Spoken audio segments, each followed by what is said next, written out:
자막에 영어가 붙어 있어서 좋은 것 같습니다. 이 기계가 통역을 아주 잘하네요.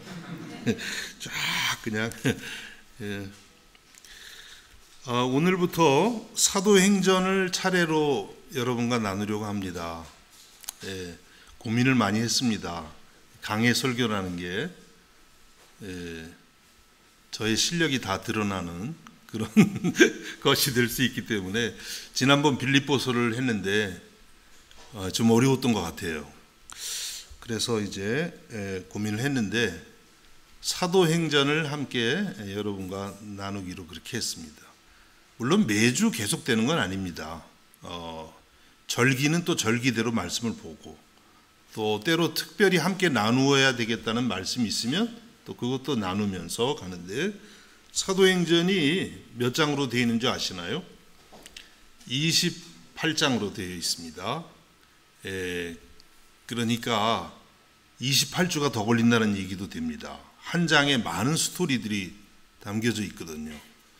근데 그렇게 되면 한 3년 후나 끝날 수 있기 때문에 그렇게 하지 않고 한 장에 한 주 정도 대체적으로, 제가 설교하기 좀 편한 것만 하진 않겠습니다. 그렇게 해서 이제 말씀을 나누려고 합니다. 또 이 말씀을 택하게 된 것은 그냥 택한 게 아니라 제 마음에 요즘에 몇 달간 계속 가슴을 뛰게 하는 구절이 사도행전 1장 8절입니다. 땅끝까지 이르러 내 증인이 되리라, 이 말씀. 전에도 늘 생각했지만 비엔나에 올라와서는 더 이 말씀이 이렇게 가슴을 뜨겁게 하더라고요. 그래서 여러분들하고도 이 말씀을 중심으로 나누어야겠다, 이런 생각을 한 것입니다. 이 사도행전 1장 8절, 오늘 우리가 읽은 말씀인데요, 이것이 이제 사도행전의 중심 구절입니다. 영어를 쓰자면 키워드가 되죠. 핵심 구절이 됩니다. 여러분 잘 아시죠? 오직 성령이 너에게 임하시면 너희가 권능을 받고 예루살렘과 온 유대와 사마리아와 땅끝까지 이르러 내 증인이 되리라 하시니라, 이 말씀입니다. 사도행전은 이 말씀이 그냥 이루어지는 내용이에요. 정말 성령을 받고, 그래서 예루살렘으로부터 예수님의 증인이 되어가지고 그 다음에 또 사마리아 가서 예수의 증인이 되고, 또 아니죠, 온 유대 땅에, 그 다음에 사마리아의 땅끝까지 이르러 예수님의 증인이 되는 그런 이야기를 쓰고 있습니다. 여러분 혹시 어떤 일에 대해서 증인이 돼 보신 적이 있으신가요? 저는 증인이 한번 돼 본 적이 있습니다. 무슨 증인이냐면 결혼식 증인. 요즘에는 여기가 법이 좀 바뀌어가지고 아마 결혼식에 증인이 꼭 있지 않아도 된다고 제가 들었는데요, 전에 아주 벌써 한 20년 전은 됐을 것 같아요. 어떤 아시아에서, 어느 나라는 말하지 않겠습니다. 그 나라에 대한 자존심의 문제라 어떤 한 남자 청년이 저를 보고 자기 결혼을 하는데 증인이 돼줄 수 있냐 그러더라고요. 그래서 그럴 거야 뭐 어렵지 않지. 제가 조금 아는 그런 청년이었으니까요. 그래서 이제 관공서 결혼식이죠. 여러분 여기 아시죠? 결혼식 관공서에서 먼저 하고 그 다음에 성당이나 교회 가서 이제 식을 하는 거죠. 이제 관공서 가서 먼저 법적인 결혼을 합니다. 그래서 이제 따라갔는데 신부 될 사람이 오스트리아 사람이더라고요. 그래서 저 증인인데 지금 생각은 잘 안 나는데 뭐 별로 한 건 없는 것 같아요. 그냥 증인이 누굽니까? 접니다. 그러고 이게 앉아 있었던 것 같아요. 결혼식이 이제 다 끝났습니다. 밖을 나갔는데 갑자기 그 신부가 막 화를 내면서 돈 더 내놔 막 그러는 거예요. 이게 무슨 소리지? 결혼식 끝나는데 무슨 돈을. 알고 보니까 위장 결혼이었던 거예요. 이런 거 보셨어요? 신기한 경험했죠. 그 남자 청년이 굉장히 똑똑해요. 아시아 청년인데 직장을 얻고 싶은데 직장을 못 얻으니까 이제 결혼을 해가지고 뭐 이런 이제 뭐 비자 문제라든지 이런 것들을 해결해가지고 직장을 얻으려고 돈을 주고 이렇게 결혼을 했는데 뭐 서로 이렇게 뭐가 안 맞았나 봐요. 그러니까 뭐 여자가 더 달라, 그리고 남자는 다 주지 않았냐 뭐 이러면서 기분이 영 안 좋더군요. 제가 속은 느낌 있죠. 이런데 나를 증인으로 부르다니. 또 그러면서도 한편으로는 마음이 짠하더라고요. 저도 외국에 살아보니까 외국에 산다는 게 얼마나 어려워요. 마음이 충분히 또 이해가 되기도 했습니다. 이런 증인이 된다는 것은 좀 불쾌하고 사실 어떤 면에서는 또 그렇게 어렵지도 않아요. 법정에 가서 증인이 된다는 건 꽤 어려운 일이겠죠. 진실만을 말해야 되잖아요. 보고 들은 것만을 그렇게 말해야 되고, 거짓으로 증거를 하면 위증한다 그러죠. 그러면 거기에 대해서 법적인 책임을 또 져야 되는 것이죠. 예수님께서 나의 증인이 되어달라, 너희는 내 증인이 될 것이다, 이렇게 말씀을 하셨습니다. 예수님이 증인이 된다는 것도 결코 쉬운 일은 아닐 것입니다. 증인이 된다는 건 항상 내가 증거하는 데 대해서 많은 걸 알아야 되고, 또 이야기를 할 때 과장해도 안 되고 축소해도 안 되고 정확하게 바르게 말해야 되는 것이기 때문에 쉬운 일은 아닐 것입니다. 그런데 사도행전을 보면 초대교회 제자들은 예수님의 증인이 되는 이 일을 잘 감당했습니다. 물론 그들의 힘으로 한 것이 아니라 성령의 도우심으로 감당을 한 것입니다. 그래서 사도행전을 성령행전이라고도 말합니다. 사도행전, 예수님의 제자들, 사도들이 복음을 전한 이야기, 이게 사도행전이죠. 그런데 이제 또 성경학자들은 성령행전 이렇게 말하기도 하는 것입니다. 성령님께서 사도들을 통해서 성령이 주도적으로 일을 하셨다, 이런 뜻이 되겠습니다. 사도행전은 마지막을 이렇게 마칩니다. 벌써 마지막입니다. 사도행전 마지막, 맨 마지막 구절에 사도행전 28장 30절과 31절입니다.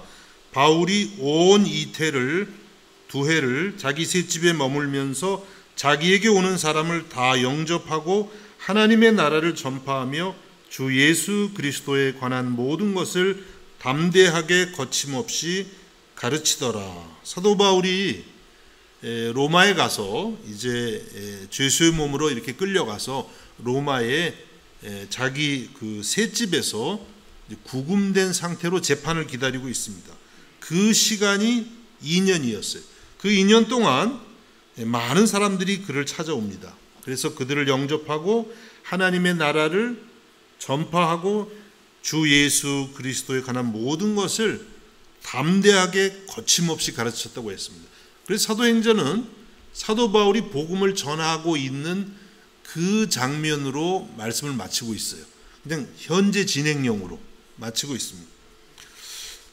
이 뜻은 무슨 뜻이냐면은 복음은 지금도 이렇게 담대하게 거침없이 전해지고 있습니다.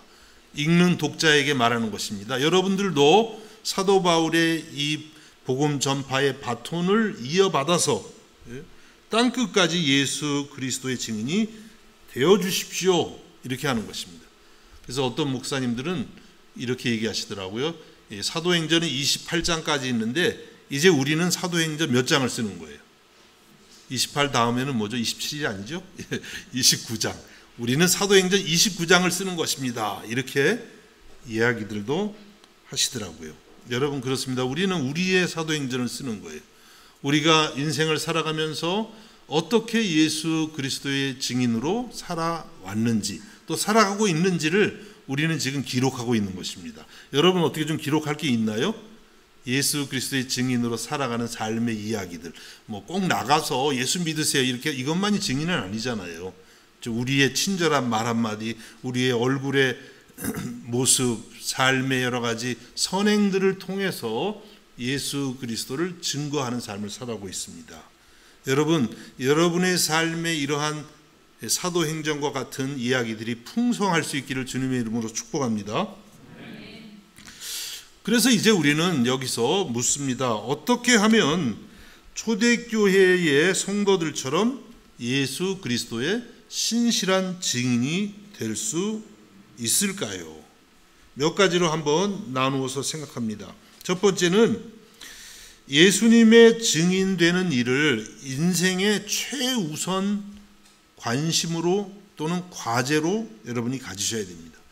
내가 예수님 증인되는 것이 최고의 인생의 과제가 되어야 되는 것이에요.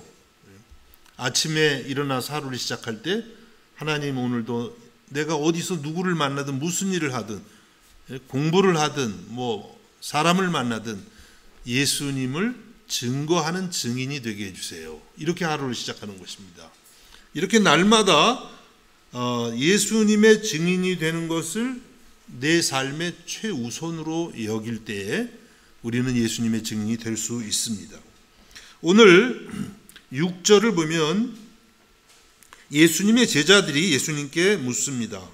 그들이 모였을 때에 예수께 여쭈어 이르되 주께서 이스라엘 나라를 회복하심이 이때니까 하니, 예수님이 부활하신 다음에 예수님을 중심으로 해서 예수님 제자들이 다시 모였습니다. 여러분, 사도행전의 이 시작 시점을 아시죠? 예수님이 부활하시고 승천하시기 직전에 있었던 일을 기록을 하고 있습니다. 예수님이 지금 부활하셨어요. 그리고 거기 지금 제자들이 모였습니다.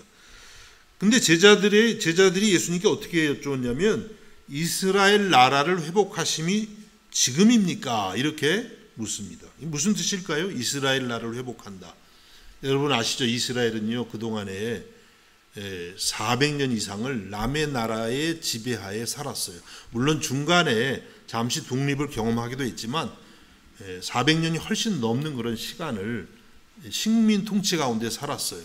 예를 들면 바벨론, 또 그 다음에 페르시아, 헬라 제국, 아주 그냥 과거의 강대한 제국들이죠. 그리고 지금은 또 로마 제국, 이런 제국들에 의해서 계속 식민 통치를 받으면서 살았던 것입니다. 이스라엘 사람들의 마음이 제일 원하는 게 뭐겠어요? 이런 식민 통치에서 해방이 되어서 독립하는 것이죠. 우리나라도 36년간 일제 치하에 있었잖아요. 아주 지금까지도 우리가 막 치를 떨잖아요. 36년인데. 근데 36년이 아니라 그 10배 정도 만약 시간이 된다고 생각해 보세요. 이스라엘 사람들이 얼마나 독립을 원했겠어요. 얼마나 정치적인 그런 해방을 원했겠습니까? 그래서 예수님의 제자들은 예수님을 따를 때부터 그리고 지금까지도 예수님을 어떤 메시아로 보고 있습니까? 예수님을 정치적인 메시아. 마치 과거의 다윗 왕 때 다윗 왕이 전쟁만 나가면 다 승리하는 거예요. 영토를 막 확장하고 아주 그 지역에서 강대한 그런 국가를 이루었던 것처럼 예수님이 바로 다윗 왕과 같은 그런 용사, 정치적 메시아이기를 간절히 고대했던 것이에요. 그래서 예수님이 이렇게 부활하셨는데도 아직 이들은 하나님 나라에 별로 관심이 없어요. 예수님 계속 하나님 나라 얘기를 하시거든요. 영적 통치, 하나님의 영적 통치를 얘기하시는데 제자들은 계속해서 세상 나라를 얘기하죠. 이제 독립할 때가 됐나 보다. 부활까지 하셨는데 이제는 로마 다 물리치고 해방을 주실 것이라고 기대를 했던 것입니다. 그런데 여기에 대해서 예수님께서 이제 어떻게 답을 하셨습니까? 7절 말씀이 있죠. 우리 오늘 권사님 기도하실 때 인용을 하셨었죠. 이르시되 때와 시기는 아버지께서 자기의 권한에 두셨으니 너희가 알 바 아니요. 예수님께서도 이렇게 때로는 질문을 이렇게 무시하시는 듯한 그런 때도 있으시네요. 무시한 건 아니고 진리를 말씀하신 거죠. 때와 시기, 그러니까 이스라엘이 언제 독립할지 해방될지 그 때와 시기는 하나님의 권한이라는 거예요. 여러분, 이스라엘이 언제 독립됐습니까? 로마 제국에 속박돼 있다가 거의 2000년이 지나서 언제죠? 1948년인가요? 유엔의 승인하에서 이스라엘이 영토를 찾았잖아요. 하나님의 때와 시기가 한 1900년 후였던 거예요. 야, 우리나라 통일이 만약 1900년 후에 된다 그러면 여기서 돌아가실 분들 많을 거예요. 기절을 해가지고. 통일이 10년 후에 올 것 같았는데. 그래서 예수님께서 그것은 너희가 알 바 아니다. 이게 왜 알 바가 아니에요? 사실 인간적으로 생각하면 이게 얼마나 중요한 일입니까? 이 사람들이 얼마나 절박한 거예요. 근데 이것보다 더 절박하고 더 급하고 더 중요하고 더 우선적인 게 있다는 거예요. 그게 바로 8절의 말씀인 겁니다. 오직 성령이 너에게 임하시면 너희가 권능을 받고 예루살렘과 온 유대와 사마리아와 땅끝까지 이르러 내 증인이 되리라 하시니라. 정말 급한 것은 뭐냐면 성령을 받고 제자들이 그 성령의 권능을 힘입어서 땅끝까지 이르러서 예수 그리스도의 증인이 되는 것이라고 말씀하셨어요. 예수님을 계속 입술과 삶으로 전합니다. 그리고 그들을 제자로 삼고 교회를 세우고, 그래서 온 세계에 그리스도의 제자가 넘쳐날 수 있도록 하는 것, 그것이 그들의 최우선 과제라고 말씀을 한 것입니다.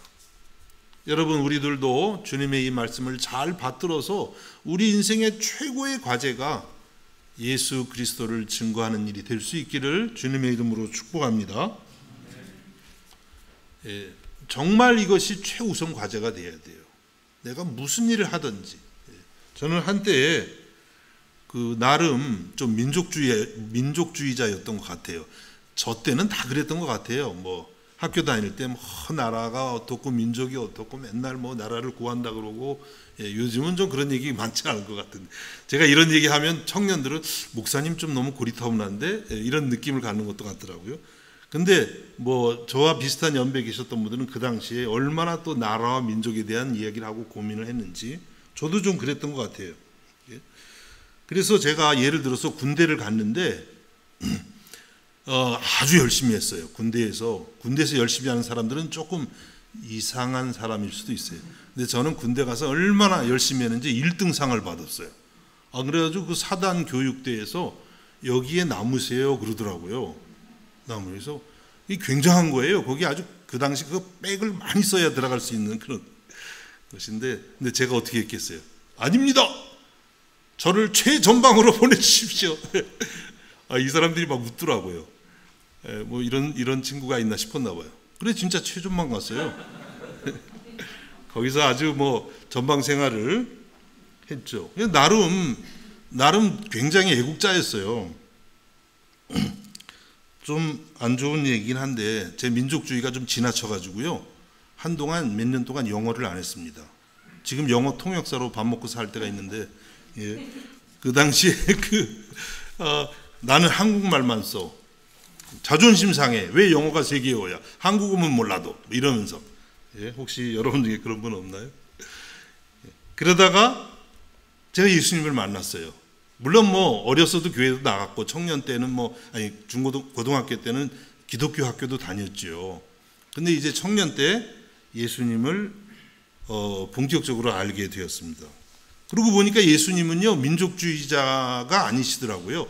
나라를, 민족을 굉장히 사랑하시지만 그 민족의 경계를 넘어가시더라고요. 넘어서 세계를 품으시더라고요. 당연하죠. 예수님 하나님의 아들이시니까 이 세계를 품는 거죠. 여러분, 우리들도 우리가 갖고 있는 경계들을 뛰어넘어가야 돼요. 우리는 우리가 갖고 있는 지역이라든지 학교라든지 직장이라든지 또 국가, 우리 한국인은 좀 민족주의가 좀 강한 편이죠. 국가라든지 이런 거에 경계를 너무 많이 둘 때가 있습니다. 그런데 예수님 안에서는 이 모든 걸 뛰어넘어야만 되는 줄로 믿습니다. 여러분, 예수 안에서 세계를 품을 수 있기를 주님의 이름으로 축복합니다. 우리 주님이 우리에게 원하시는 것은요, 예수님의 증인으로서 온 세계에 복음을 전하는 것이에요. 그래서 이 사도행전을 기록한 누가는 초대교회 제자들의 모습을 이렇게 기록합니다. 사도행전 5장 42절에 그들이 날마다 성전에 있든지 집에 있든지 예수는 그리스도라고 가르치기와 전도하기를 그치지 아니하니라. 초대교회 제자들의 모습입니다. 성전에 있든지, 예루살렘 성전을 말합니다.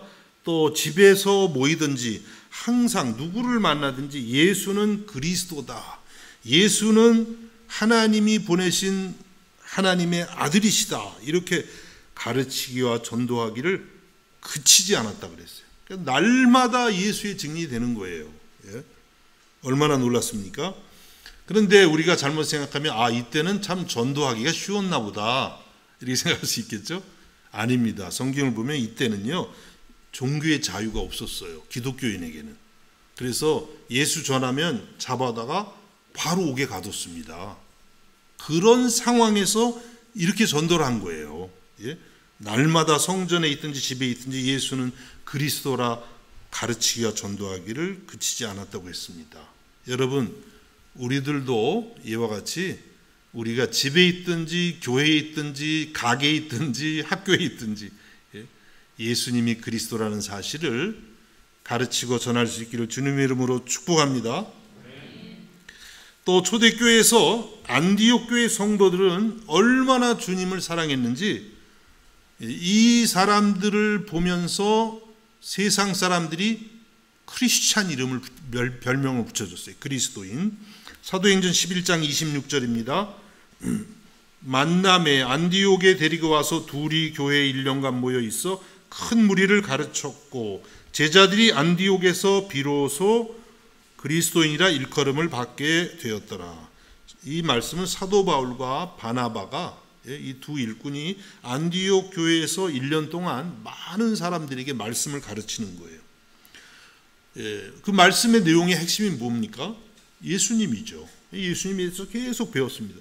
그래서 제자들이 예수님을 많이 알게 되고 또 예수님을 많이 닮아가면서 세상에서 그들을 보면서 저 사람들은 그리스도인이다 이렇게 부른 거예요. 그러니까 그리스도인이라는 이름이 교회에서 만들어진 게 아니라 세상 밖에서 교회 다니는 사람들을 보니까 저 사람들은 예수밖에 몰라 이런 뜻이죠. 저 사람들은 정말 예수께 속한 붙어있는 그런 사람들이야 이런 의미로 붙여주게 되었던 것입니다. 여러분, 이것이 그리스도의 증인이 되는 삶입니다. 여러분들 누가 여러분을 보면 저 사람 보면 자꾸 예수님 생각이 나네 이렇게 저 이 말을 할 용기가 없더라고요. 여러분에게 솔직히 용서해 주십시오. 이해해 주시기 바랍니다. 저도 이제 이 말씀 전하면서 진짜 누가 날 보면 예수님이 이렇게 떠올라야 되는데 다른 게 떠올르면 참 이거 어떡하지 고민이 많아요.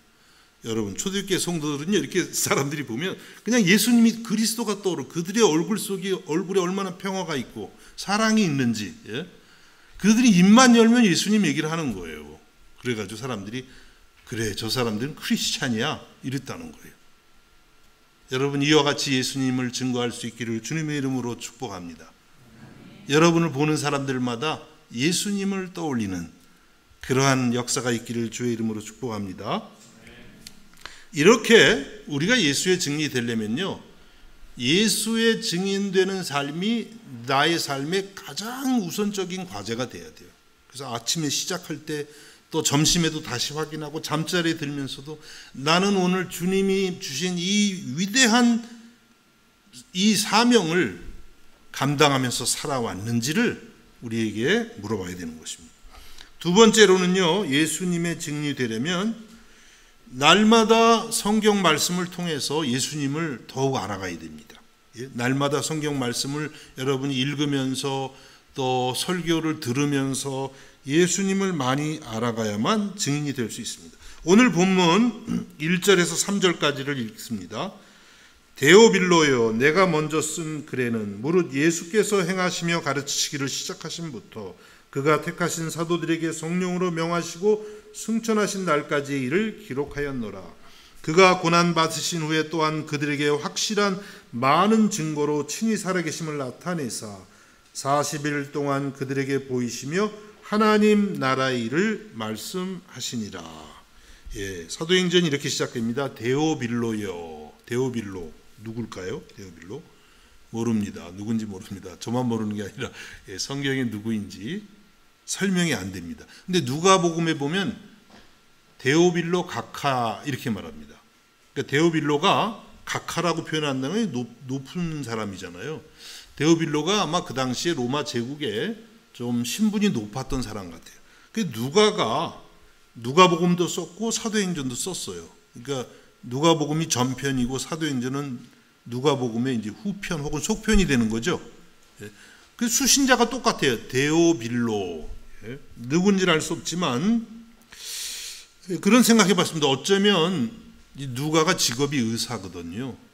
혹시 누가가 돌보고 있었던 그런 분이 아닐까 이런 생각도 해봐야겠죠.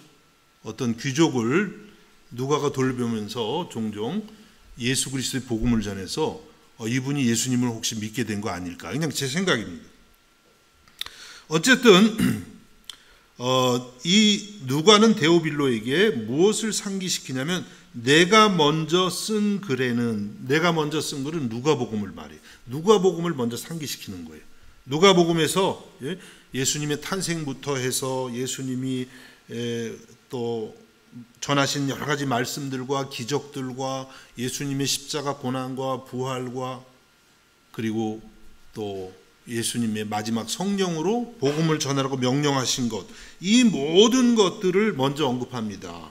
왜 이런 것을 언급했을까요? 사도행전을 시작하는데 그 이유는 이 예수님의 증인이 되기 위해서는 먼저 예수님에 대해서 많이 알아야 된다는 거죠. 그래서 어떻게 보면 데오빌로요, 그 누가복음을 다시 한번 생각해 보세요. 그리고 예수님에 대해서 더 공부하십시오. 그때에 데오빌로 당신도 여기 제자들과 같이 예수 그리스도의 증인이 될 수 있습니다. 이렇게 말하는 것 같습니다. 여러분, 어떻게 우리가 예수님의 증인이 될 수가 있을까요? 당연히 예수님에 대해서 많이 알아야만 됩니다. 여러분, 증인이 된다는 것은요, 자기가 직접 보고 듣고 경험한 것만을 말할 수가 있는 것입니다. 그렇지 않으면 거짓말이 되고요, 많이 왜곡되는 거죠. 만일 누군가가 여러분 부모님에 대해서 한 번도 본 적이 없는데 그냥 몇 번 듣고 나서 부모님은 이렇고 저렇고 뭐 얘기를 하면 기분이 어떻겠어요? 별로 좋지 않게 만일 얘기한다면, 물론 누가 뭐 그렇게도 안 하겠지만, 그렇다면 기분 많이 나쁘시겠죠. 별로 효력이 없습니다.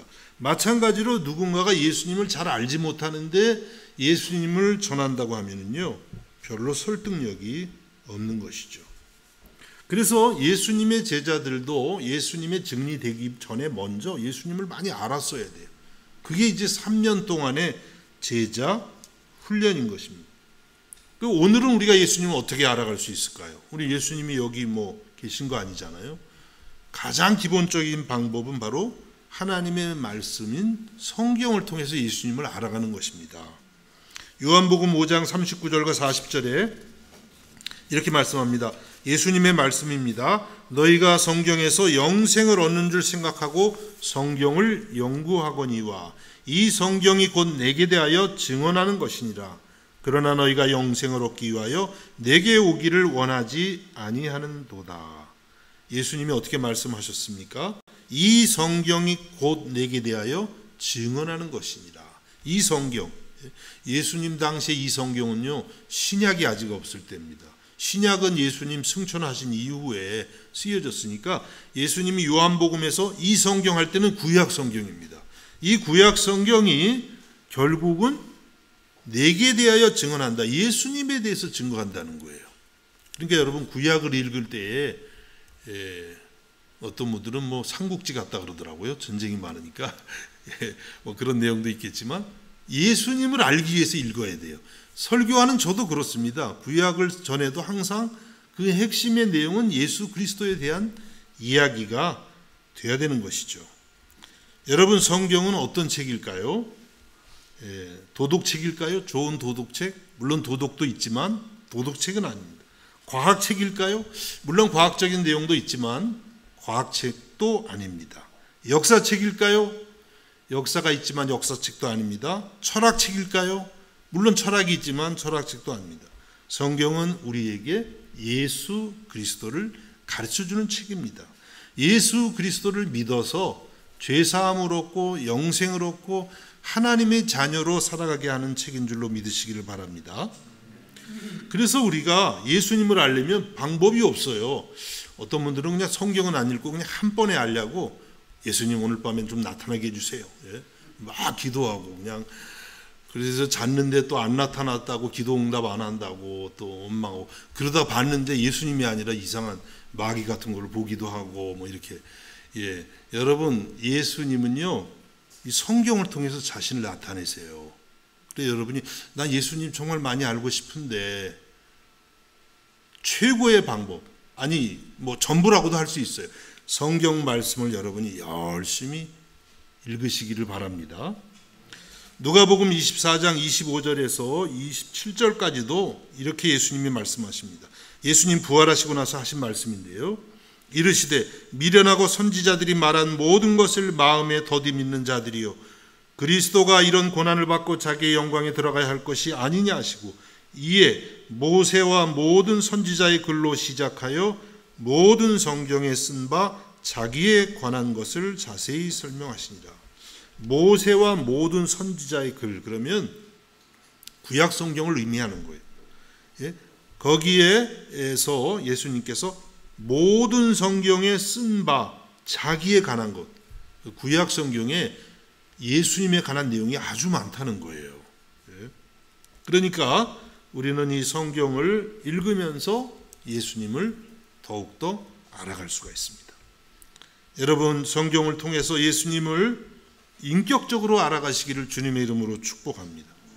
하나님의 아들로 믿으실 수 있기를 바랍니다. 여러분의 모든 죄를 용서하셨고 또 여러분에게 영원한 생명을 주시는 구주로 알아가시기를 바랍니다. 성경 말씀을 통해서 예수 그리스도가 만유의 주이시며 왕이심을 알아가시기를 바랍니다. 예수님이 여러분 성령을 통해서 여러분과 늘 동행하시는 여러분의 참된 친구가 되심을 알아가시기를 바랍니다. 여러분의 모든 질병을 고치시는 치료자로 알아가시기를 바랍니다.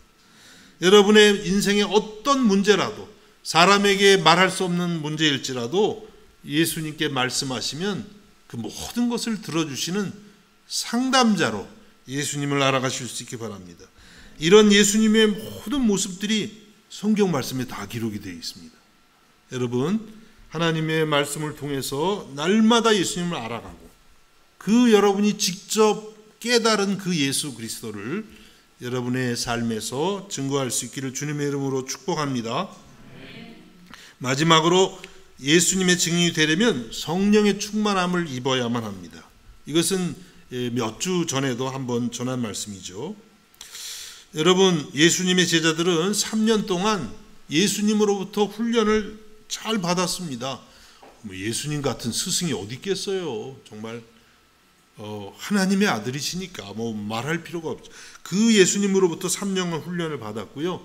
예수님이 십자가에 죽었다가 부활하신 것도 보았는데, 그런데 막상 예수님의 증인이 되지를 못했어요. 아직 나가지를 못합니다. 아직도 두려워하고 있습니다. 그들에게 한 가지 더 필요한 것이 있습니다. 그것이 무엇입니까? 성령으로 충만함을 받는 것이었어요. 그래서 하나님, 삼위일체 하나님은요, 우리 인류를 구원하실 때 다 함께 협력해서 일을 하세요. 하나님 아버지는 여러분의 구원을 계획하셨습니다. 다 섭리하십니다. 또 하나님의 아들 예수 그리스도는 여러분의 모든 죄를 다 지시고 십자가에서 못 박혀 죽으시고 또 다시 사셨습니다. 복음을 완성하셨습니다.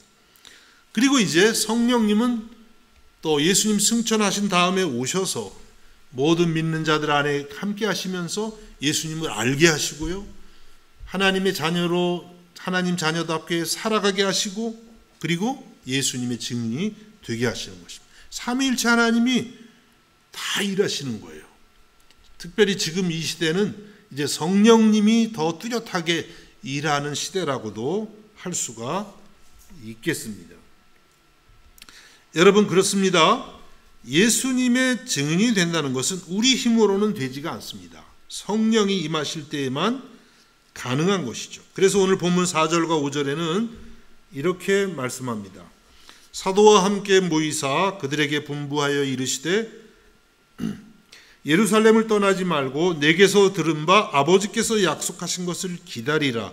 요한은 물로 세례를 베풀었으나 너희는 몇 날이 못되어 성령으로 세례를 받으리라 하셨느니라.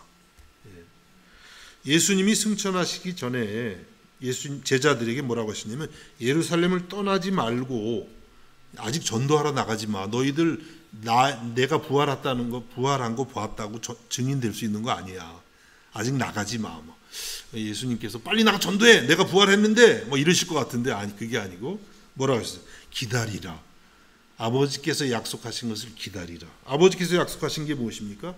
삼위일체 하나님의 삼위이신 성령님. 성령님을 기다리라는 거예요.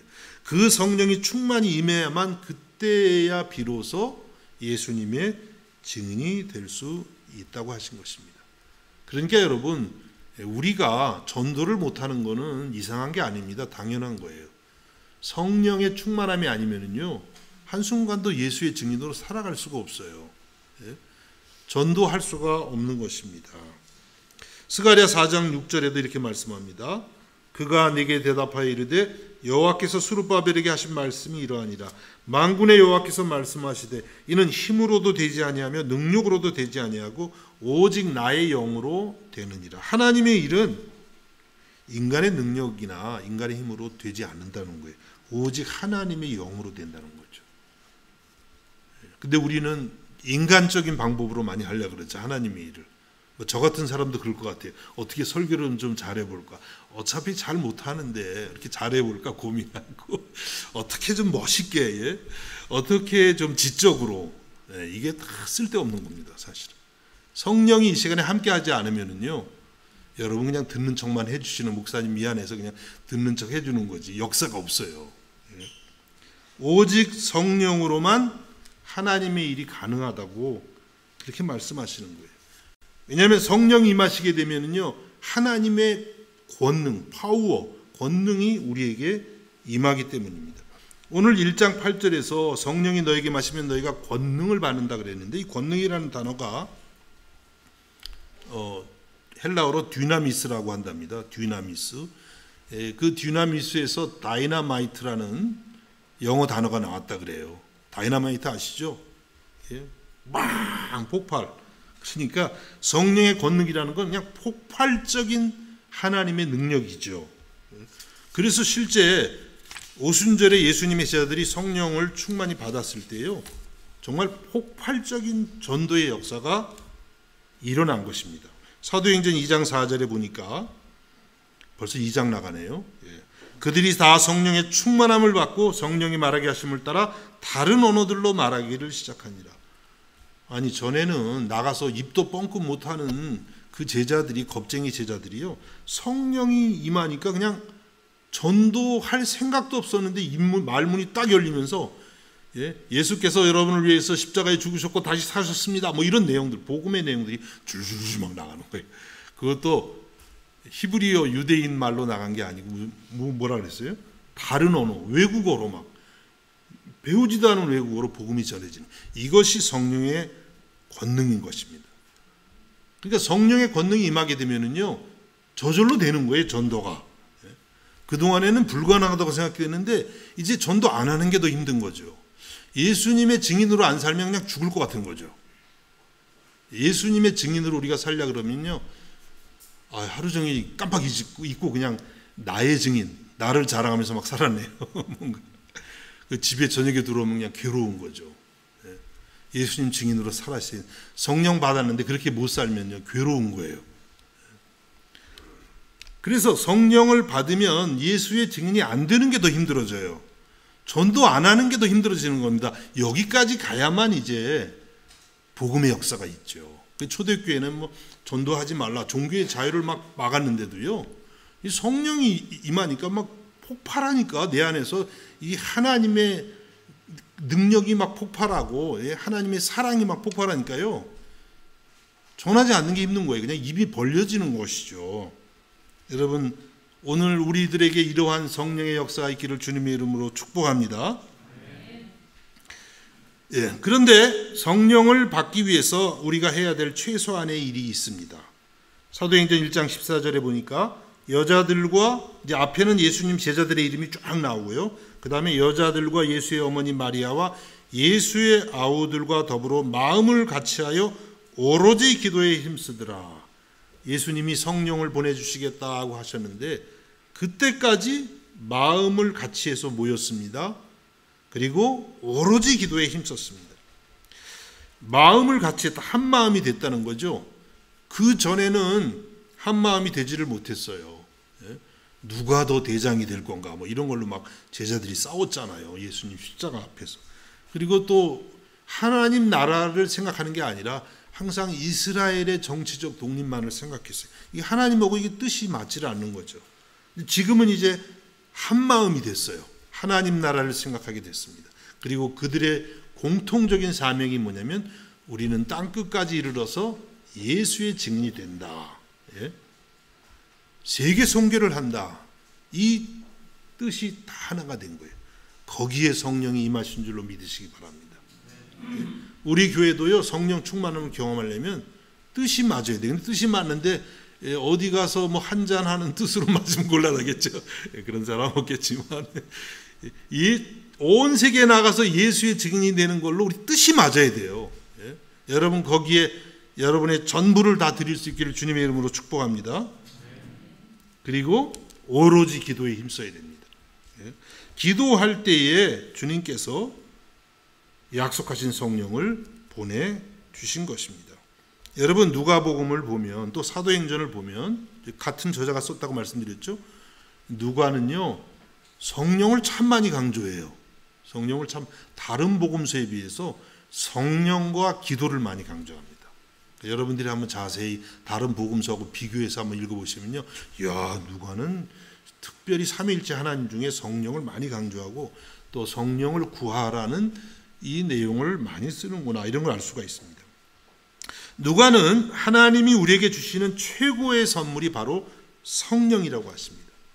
누가복음 11장 13절에 보니까 너희가 악할지라도 좋은 것을 자식에게 줄 알거든 하물며 너희 하늘 아버지께서 구하는 자에게 성령을 주시지 않겠느냐 하시니라. 이 말씀의 뜻은 뭐냐면 하나님이 여러분에게요, 하나님의 자녀된 여러분들에게 성령을 너무나 주고 싶다는 뜻이에요. 하나님이. 혹시 여러분 그렇게 생각하는 분 없어요? 나는 성령을 받고 싶은데 하나님이 안 원하시는 것 같아. 그런 분 안 계시겠어요? 하나님은요, 이 말씀의 뜻의 그 내면에는 하나님의 자녀된 여러분들에게 성령을 너무너무 주고 싶다는 거예요. 그 하나님의 마음을 여러분이 알아들일 수 있기를 바랍니다. 굉장히 원하세요. 그리고 이 말씀의 또 뜻 가운데 뭐냐면 성령이 하나님이 주시는 선물 중에 최고라는 거예요. 예? 여러분은 좀 하나님이 뭐 집이라든지 뭐 돈이라든지 뭐 자동차라든지 뭐 이런 거 주면 되게 좋을 것 같죠? 예, 그건 뭐 비교가 안 됩니다. 하나님이 여러분에게 주실 수 있는 최고의 선물은 성령이에요. 왜냐하면 성령님이 하나님 자신이잖아요. 하나님이 자기 자신을 우리에게 부어주시는 거예요. 얼마나 놀라운 것입니까? 예? 그래서 너희 하늘 아버지께서 구하는 자에게 성령을 주지 않게 구하라는 거예요. 여러분 이렇게 좋은 선물을 놓치면 되겠습니까? 안 되죠. 여러분 성령을 구하십시오. 그때 여러분들은 하늘의 은혜를 날마다 맛보게 될 것입니다. 그리고 여러분의 모든 삶의 자리에서 예수 그리스도의 증인이 될 줄로 믿습니다. 사도행전을 우리가 함께 보면서 여러분들이 예수 그리스도의 증인이 되어가는 그런 역사가 있기를 주님의 이름으로 축복합니다. 기도하겠습니다. 하나님 아버지 은혜와 사랑을 감사드립니다. 이제 사도행전을 저희들이 이렇게 시작하게 해주심을 감사드립니다.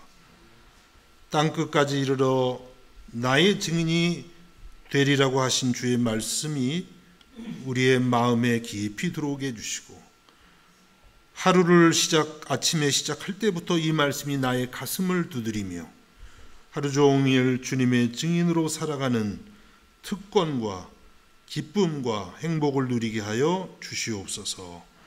예수님의 이름으로 기도하옵나이다. 아멘.